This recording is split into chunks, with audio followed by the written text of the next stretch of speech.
Assalamualaikum warahmatullahi wabarakatuh.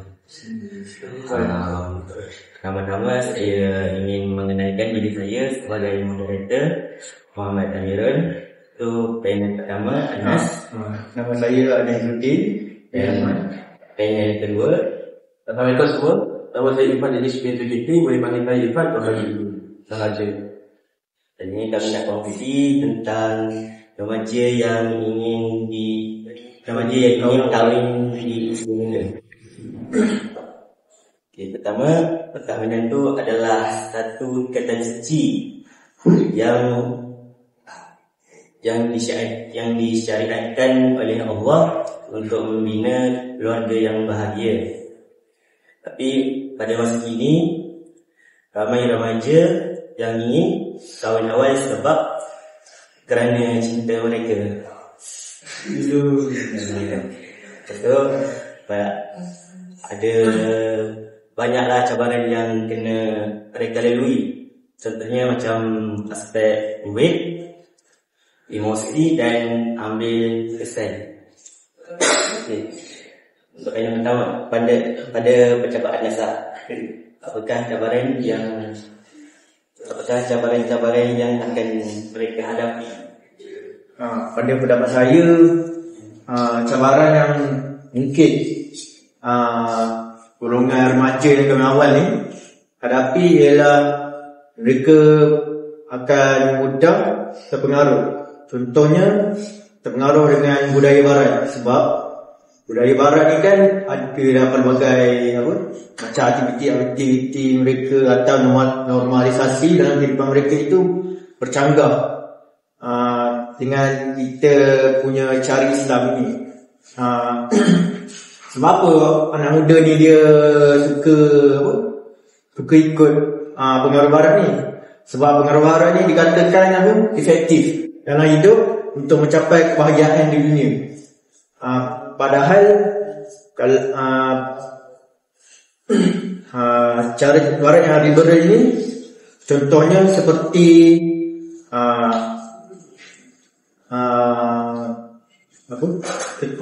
keguguran anak kan.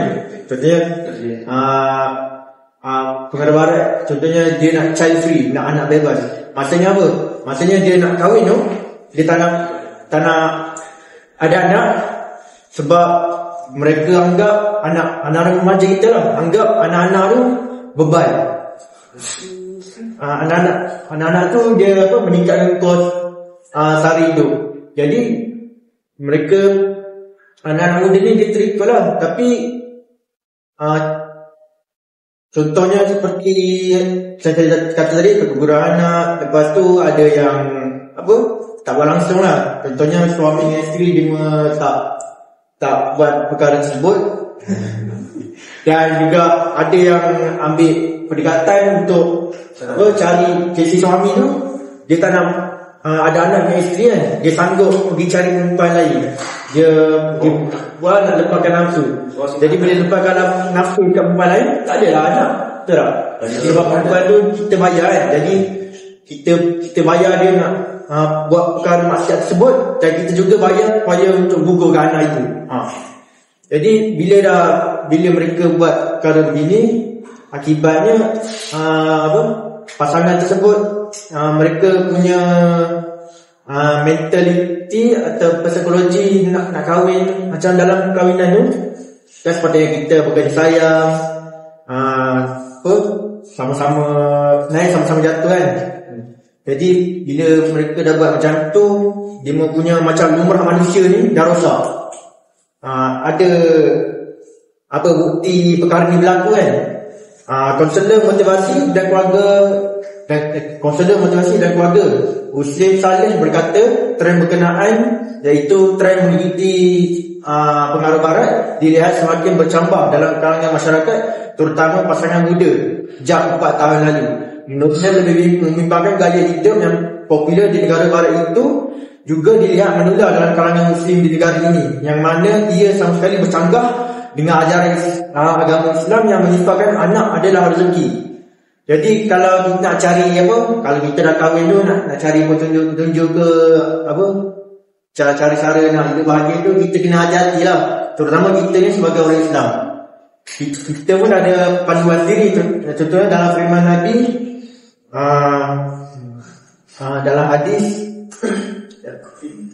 baginda pernah berfirman, wahai sekalian manusia, sesungguhnya aku telah tinggalkan kamu, buat kamu dua perkara. Selagi mana kamu berpegang pada perkara ini, kamu tidak akan tersesat selama-lamanya, iaitu kitabullah, iaitu Al-Quran dan sunnah Nabinya. Itu sahaja dari saya. Terima kasih pada Anas dari isi yang terdapat tadi, itu bagus. Seterusnya kita tanya kepada panel dua, apakah cabaran remaja lagi yang setahun awal? Okey, terima kasih Amir atas soalan tadi. Okey, Assalamualaikum dan selamat sejahtera saya ucapkan.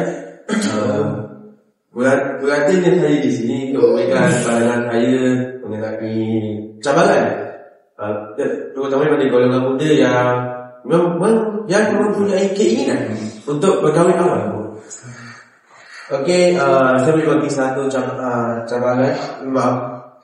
Salah satu cabaran ni yang paling jelas kita ketahui ialah dari segi faktor kewangan. Hal ini dikatakan demikian kerana seseorang yang bermasalah dari segi kewangan, terutama dari pelajar sekolah sendiri. Kita sedia maklum bahawa kita pergi sekolah, contoh sekolah menengah, kita bukan bawa duit sendiri. Duit mahir. Saya kerja tak undi. Duit sendiri lah. Mantap. Jadi faktor itu pun tak cukup nak sara keluarga lah. Jadi memang salah satu cabaran ni adalah faktor kewangan. Malah faktor kewangan ni juga memberikan banyak konflik secara diam. Tanpa kita sedari bahawa duit tak cukup, kita minta alung. Macam tu. Bila minta alung tu kita macam terjerat pada hutang. Bila hutang tu dia akan menjelaskan keharmonian rumah tangga sendiri. Saya akan menyampaikan sebuah surah, iaitu surah At-Talaq ayat 7, iaitu hendaklah seseorang yang mampu memberikan nafkah menurut kemampuan, dan orang yang disempitkan rezekinya hendaklah memberikan nafkah daripada apa yang diberikan Allah kepadanya. Ayat ini menunjukkan bahawa kemampuan keluarga merupakan tanggungjawab tanggungjawab penting bagi seorang suami dalam kehidupan rumah tangga pada masa ini. Kerana kita merupakan generasi sandwich, tuan-tuan dan puan sekalian. Kerana kita disempitkan dengan berbagai mungkin masalah, bukan dari satu kewangan saja. Di bawah satu kewangan kita pun mesti ada masalah. Macam contoh, keinginan untuk membeli barang sesuatu dan keinginan untuk membayar hutang pada member. Okey, saya orang tak tadi. Jadi saya ingin menyampaikan satu laporan penting yang saya telah baca berkaitan dengan apa yang saya katakan, iaitu masalah kewangan. Sidang harian, iaitu laporan sidang harian pada 25 November 2023, lagi tepatnya pukul 3 petang 53 minit, terdapat pasangan muda yang berkahwin sejurus selepas tamat di sekolah yang tinggal bersama ibu bapa kerana tidak memiliki kewangan dan seumpamanya. Jadi di sini saya nak cakapkan ialah kita semua ada plan. Kalau waktu kita dah kahwin tu, kita nak beli rumah sendiri, betul?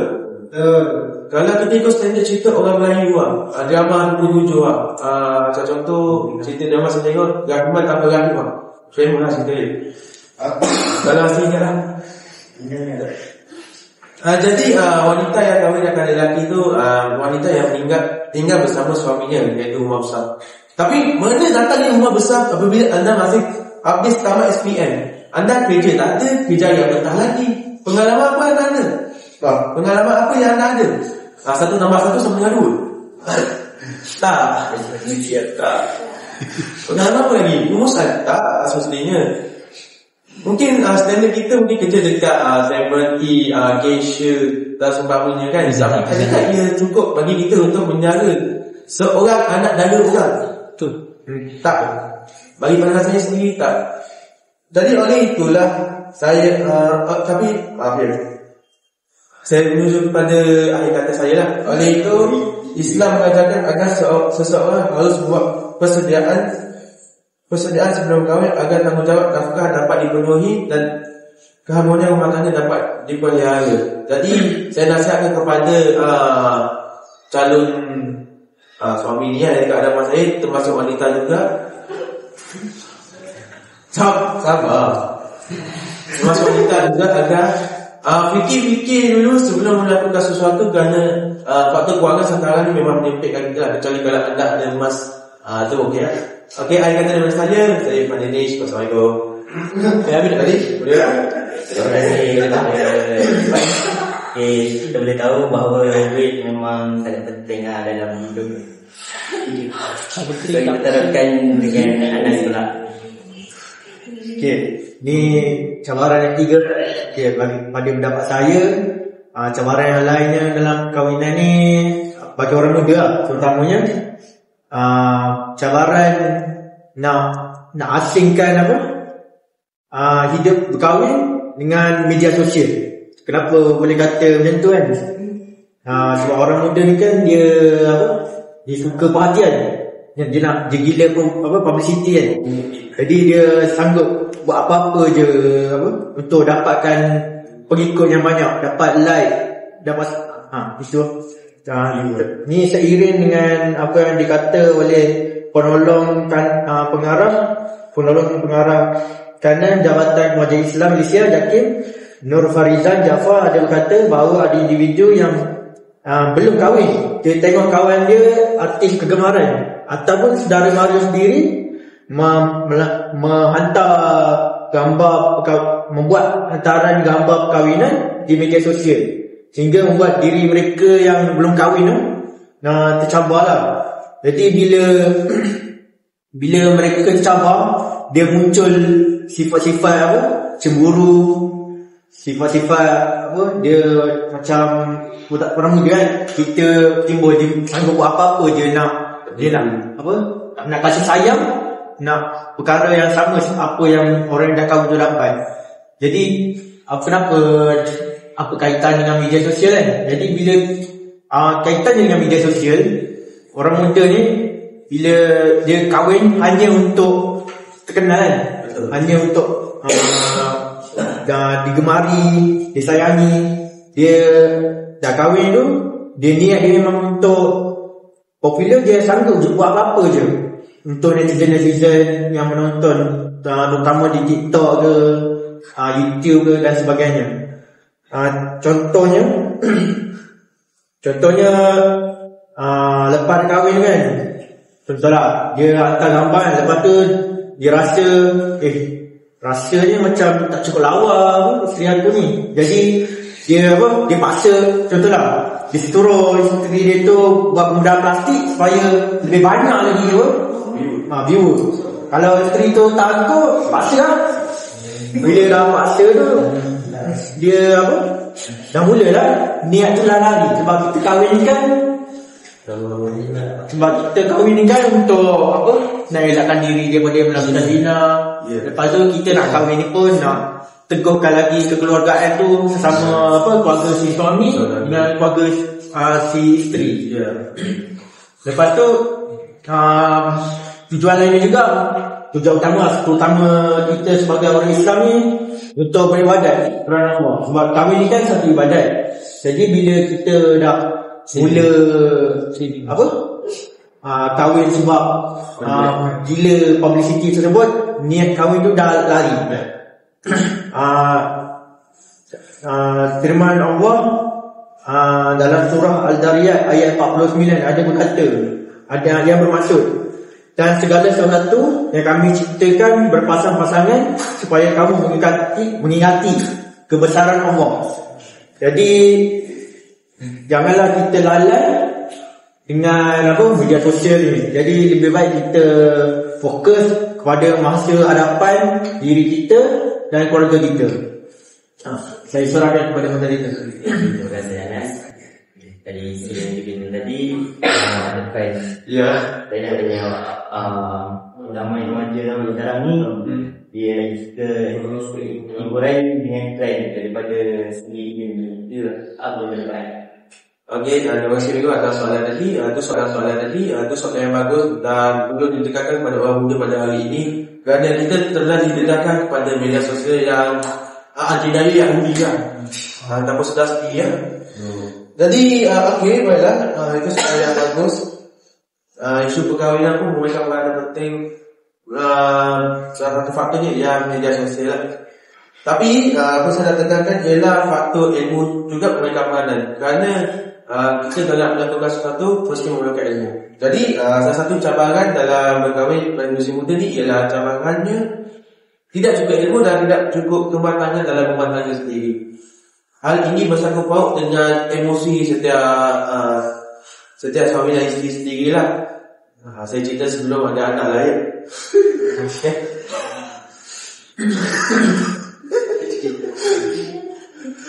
Malu aku faham je. Baiklah. Kita sedia maklum bahawa suami sepatutnya menahan diri dalam emosinya sendiri. Manakala wanita, maaf saya sebut kalau ada salah, mohon tegur lah. Mereka memang semampu mungkin untuk menahan emosi mereka. Tapi kalau salah satu peristiwa macam nak meletup tu, suami tak boleh apa-apa lah. Suami kena tahan juga. Supaya rumah tangga tu tidak berpecah belah dan tidak berbelah lagi. Okey. Saya bagi inilah saya nak bagi dalil lah daripada Rasulullah sallallahu alaihi wasallam. Iaitu sebaik-baik kamu ialah yang paling baik terhadap keluarga dia. Hadis riwayat Tirmizi. Ini saya boleh kaitkan dengan salah satu laporan yang saya baca, iaitu laporan dari berita harian yang ditulis oleh Latifah Arifin, iaitu pada 16 September 2021, tarikh tepatnya pada pukul 5 petang, menjelaskan bahawa emosi boleh menyumbang kepada perasaan tidak puas hati, marah, sedih dan kegeliran sehingga tidak mampu mengawal hubungan semua orang dalam tidak mampu mengawal hubungan antara suami dan isteri. Okay. Saya nak tanya pada Anas lah. Boleh Anas? Tanya. Adakah ilmu ni penting dalam rumah tangga sebenarnya? Yes. Saya penting supaya kita boleh mengetahui kelemahan dan juga kekuatan kita. Maksudnya apa? Maksudnya bila kita dah kahwin tu, kita kena macam bagi nafkah kan. Jadi kita dah tahu kalau kita bagi nafkah ni macam susah sikit kan. Jadi kita nak upgrade, nak naik taraf hidup. Naik taraf je lah. Supaya nanti dengan isteri tu nak bagi nafkah tu senang lah. Saya itulah salah satu kalau ada ilmu kahwin. Betul. Seperti yang Anas katakan tu benar. Ilmu memainkan peranan penting bukan kerana atas faktor kita nak sambung diploma atau cari kerja lain. Dia merujuk kepada ilmu ni kita pakai macam-macam. Macam contoh kalau isteri marah, ilmu apa kita nak guna untuk isteri, untuk menenangkan dia? Adakah ilmu manipulasi? Ilmu hitam? Bukan ilmu hitam lah. Ilmu kaunseling boleh je. Boleh tuan-tuan. Ilmu kaunseling. Jadi ilmu ni memainkan peranan juga sebenarnya dalam mengenali apa-apa situasi yang mencabar semasa kita berkahwin akan datang lah. Lagi-lagi ramai yang tidak tentu hari inilah yang kita ketahui bahawa banyak pembangunan yang merancak sini sana. Jadi banyak bagasi datang sini. Rizali India bukan dalam perempuan saya risau jumpa tu datang dari India. Jadi apa saya nak cakap ni ialah ilmu tu penting. Lagi-lagi ilmu solat lah. Kita dah jadi kita dalam rumah tangga kan. Jadi ilmu solat ni penting lah.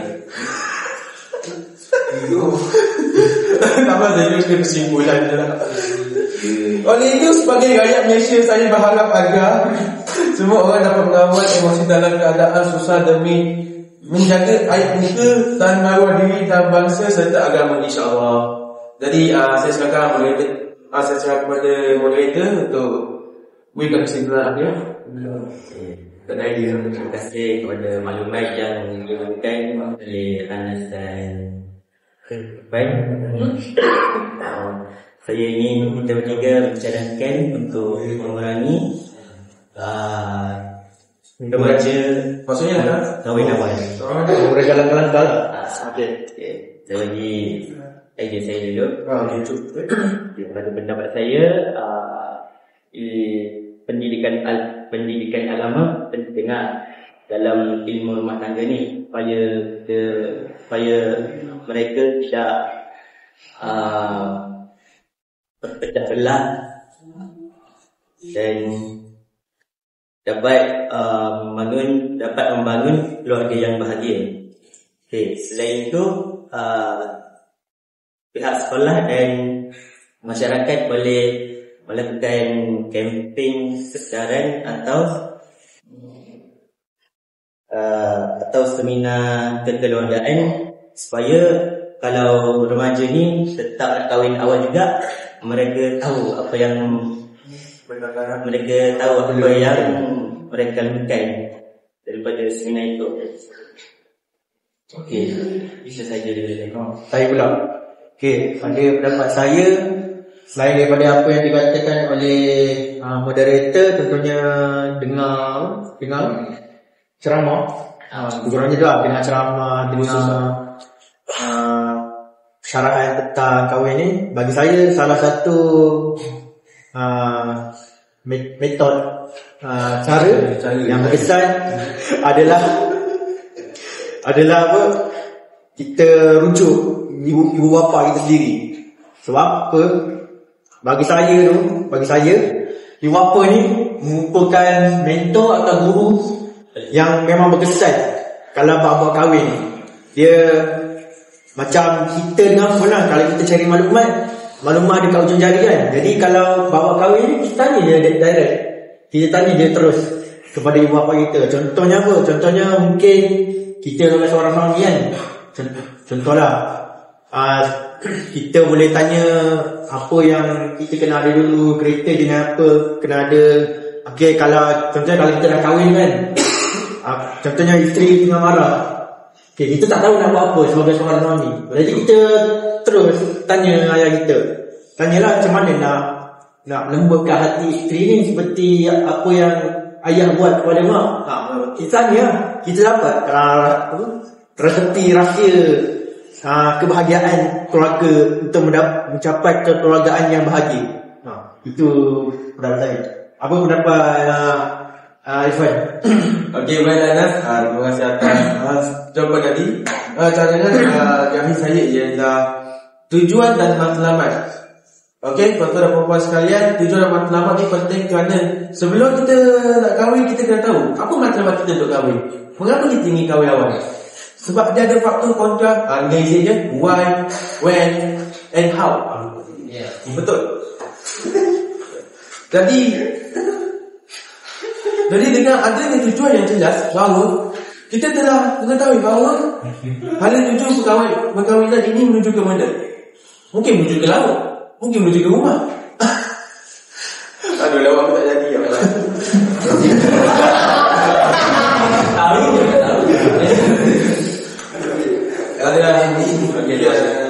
Okey, seperti kesan je lah. Kesan dia apabila kita mengetahui apa itu tujuan dalam perkahwinan, InsyaAllah kahwinan tu akan terus berjalan lancar dan rumah tangga dapat dipelihara dan seumpamanya lah. Jadi oleh itu pentingnya mengetahui tujuan sesuatu perancangan agar berjalan lancar serta tiada konflik yang berlaku.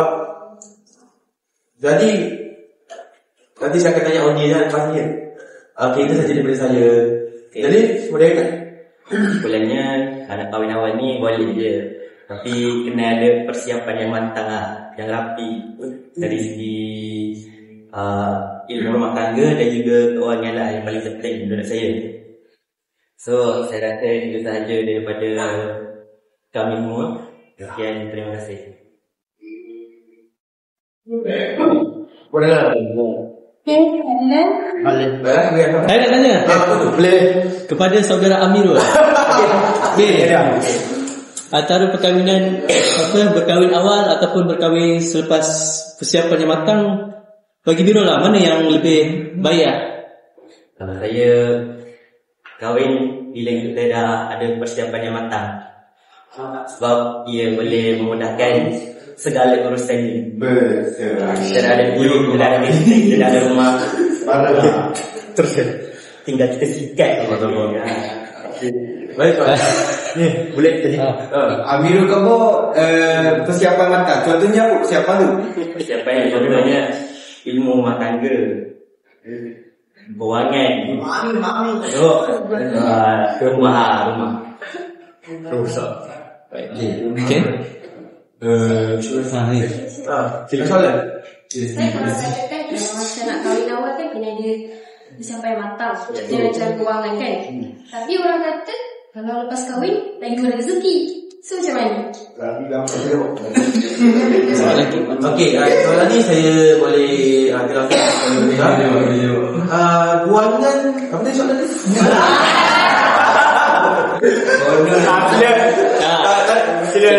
Kewangan kan memang antara persiapan untuk sebelum perkahwinan. So tapi orang kata lepas kahwin ni murah rezeki. Tu macam mana tu? Okey. Sepatutnya kita tak boleh, kita sebagai manusia kita tak boleh mengamal rezeki itu datang daripada mana, betul tak? Betul. Memang betul orang kata kalau kita berkahwin rezeki kita dimurahkan rezeki, tapi kita tak dipastikan rezeki itu datang selepas kahwin ke tak.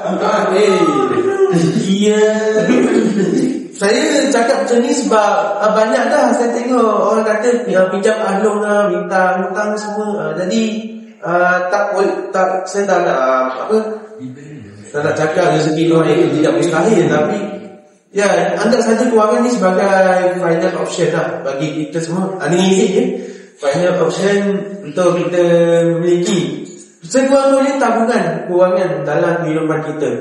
Kerana kita tak boleh pastikan adakah kita kerja tu gaji kita akan tetap sama atau tetap kurang.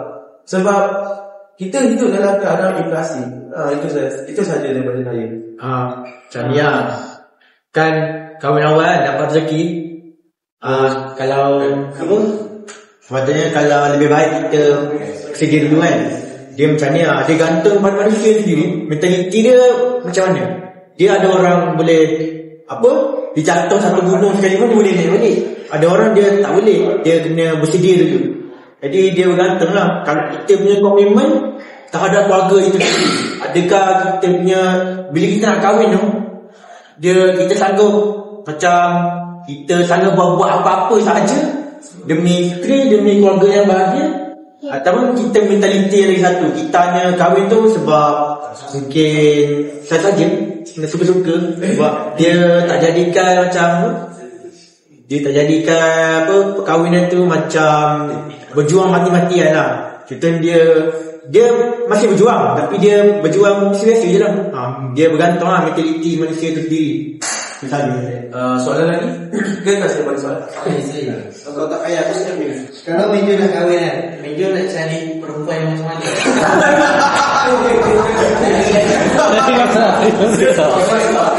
Sorry. Apa soalan tadi?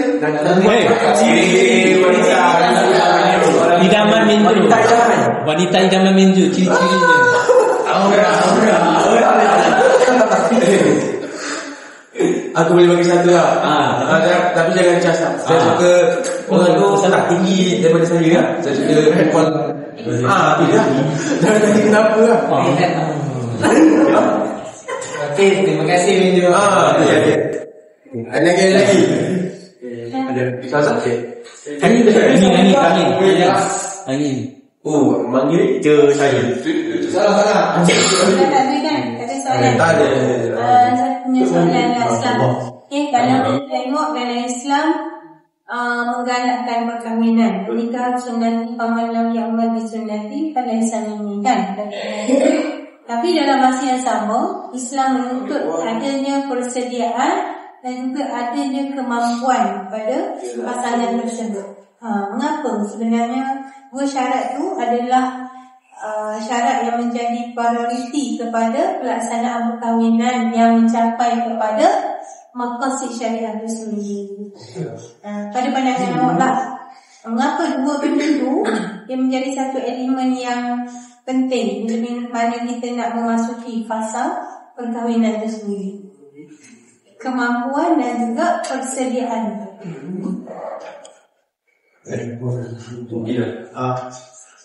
Pandangan Pada pendapat saya ni, persediaan tu dalam Islam bagi saya untuk mengelakkan kezaliman daripada berlaku.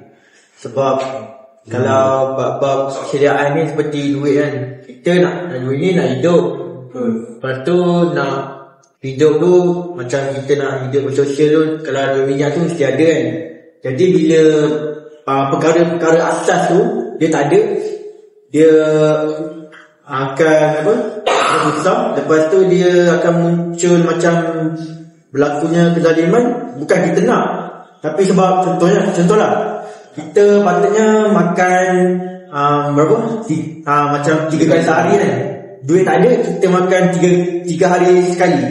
Contoh. Jadi dah berlaku kezaliman kat situ sebab si isteri dengan anak-anak tu kita dah tak ada duit, kita tak bawa persediaan awal, memang dah lapar. Jadi dia boleh dikira zalim lah tu. Itu pendapat saya. Lepas anda betul, kita orang sadar sekali kahwin ni salah satu sunnah daripada salah satu sunnah Rasulullah SAW.